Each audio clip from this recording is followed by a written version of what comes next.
ආයිබෝන් ආදරණීය දුව පුතේ. ඔන්න ගණිත ගැටළු පාඩම් මාලාවේ දෙවෙනි ගණිත ගැටලුවත් එක තමයි ඔයාලා මේ එකතු වෙලා ඉන්නේ. ඉතින් ඒක දිනාශ්‍රිත ගැටලුවක්. හරිද? අපි හොයන්න යන්නේ කෙනෙක් ඉපදුන වර්ෂයට අදාළ දවස, වර්ෂය නැත්නම් දිනය නැත්නම් දවස හොයන්න තමයි අපි ලෑස්ති වෙන්නේ. ඉතින් අපි බලමු මේ ගණිත ගැටලුව කොයි වගේ එකක්ද, අපි කොහොමද මේක හදන්නේ කියලා.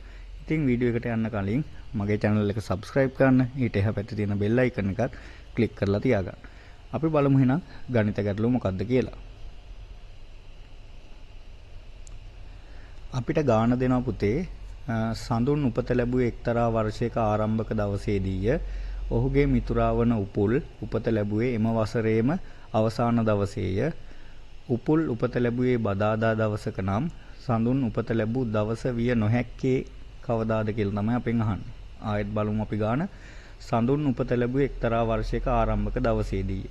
ඔහුගේ මිතුරා වන උපුල් උපත ලැබුවේ එම වසරේම අවසාන දවසේය. උපුල් උපත ලැබුවේ බදාදා දවසක නම් සඳුන් උපත ලැබූ දවස විය නොහැක්කේ කවදාද කියලා අහන්නේ.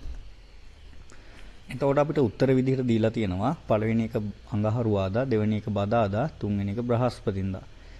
එතකොට මේ ගණිත ගැටලුව විසඳන්න කලින් මම ඉස්සල්ලාම් කරන්නේ මේ යාළුවෝ දෙන්නගේ නම් දෙක ලියා ගන්න. කටු වැඩේට යාළුවෝ දෙන්නගේ නම් දෙක දා ගන්න.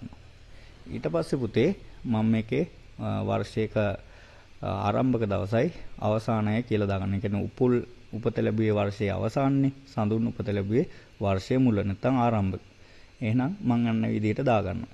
ඊට පස්සේ මේකේ වලට මතකයි උපුල් උපත ලැබුවේ අවුරුද්දේ අවසාන දවසේ බදාදානේ. ඒක නිසා මම උපුල් ඉස්සරහෙන් දා ගන්නවා දෙසැම්බර් 31 බදාදා. දෙසැම්බර් 31 කියන අවුරුද්දේ අවසාන නිසා මම ඔන්න ඔහොම ලියා ගන්නවා. එතකොට අපි හිතමු මේක මේ කියන අවුරුද්ද සාමාන්‍ය අවුරුද්දක් කියලා. අපි දන්නේ නැහැනේ, වර්ෂය දීලා නැහැනේ.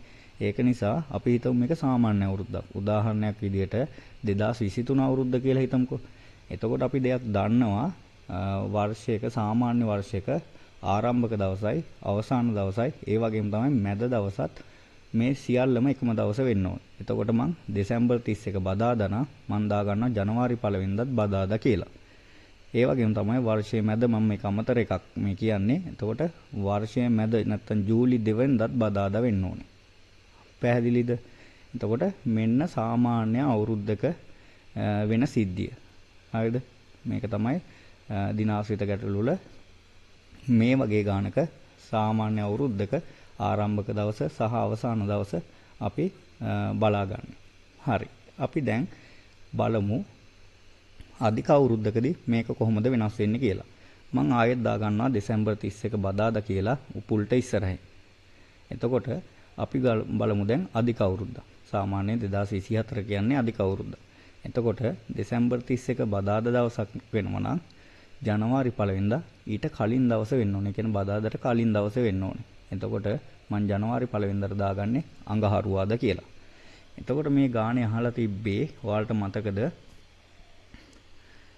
සඳුන් උපත ලැබුවේ අවුරුද්දේ මුලනේ, උපුල් උපත ලැබුවේ අවුරුද්දේ අවසානයේ. එතකොට අපෙන් ඇහුවේ මේ සඳුන් උපත ලැබූ දවස විය නොහැක්කේනේ. එතකොට සාමාන්‍ය අවුරුද්දක් වුණොත් සඳුන් උපත ලැබුවේ බදාදා වෙන්න පුළුවන්. ඒ වගේම තමයි අධික අවුරුද්දක් වුණොත් අඟහරුවාදා වෙන්නත් පුළුවන්. එතකොට එයා ඉපදුනේ බදාදා හෝ අඟහරුවාදා දවසක වෙන්න පුළුවන්. එතකොට අපෙන් අහන්නේ විය නොහැක්කේ කවදාද කියලානේ. එතකොට පුතේ විය නොහැකි දවස වෙන්නේ අපිට උත්තරේ විදිහට ගන්න වෙන්නේ බ්‍රහස්පතින්දා කියන දවස. එතකොට උත්තරේ වෙන්න ඕනේ බ්‍රහස්පතින්දා. මම හිතනවා ඔයාලට පැහැදිලි ඇති කියලා. එතකොට ආයෙ චුට්ටක් මම කල්පනා කරලා මේක මුලට ගත්තොත් මම චුට්ටක් ආයෙත් මුලට ගන්න. ඔයාලට තව පැහැදිලි කරලා දෙන්න. හරි.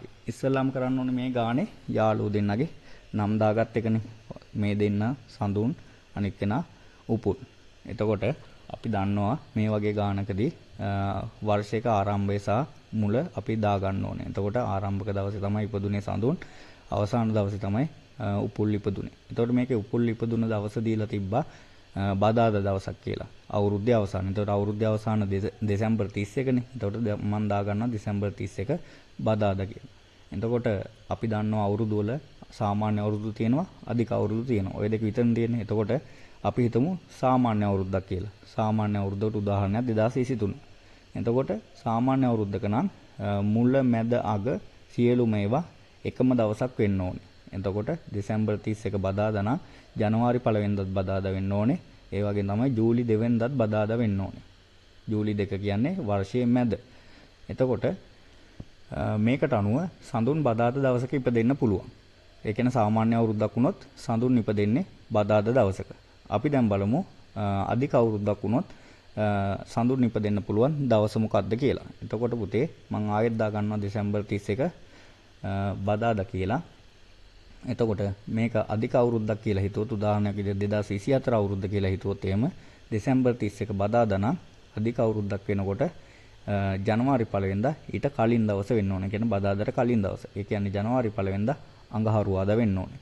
එතකොට සඳුන් ඉපදෙන්න පුළුවන් අධික අවුරුද්දක් වුණොත් අඟහරුවාදා කියන දවසේ. එතකොට බදාදා හෝ අඟහරුවාදා ඉපදෙන්න පුළුවන් සඳුන්. හැබැයි අපෙන් අහන්නේ විය නොහැක්කේ කවදාද කියලා.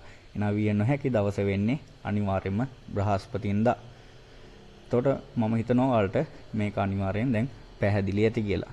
ඉතින් අපි ආයෙත් අලුත් ගණිත ගැටලුවකින් ඔයාලත් එක්ක හම්බෙමු. එහෙනම් හැමෝටම ආයුබෝවන්.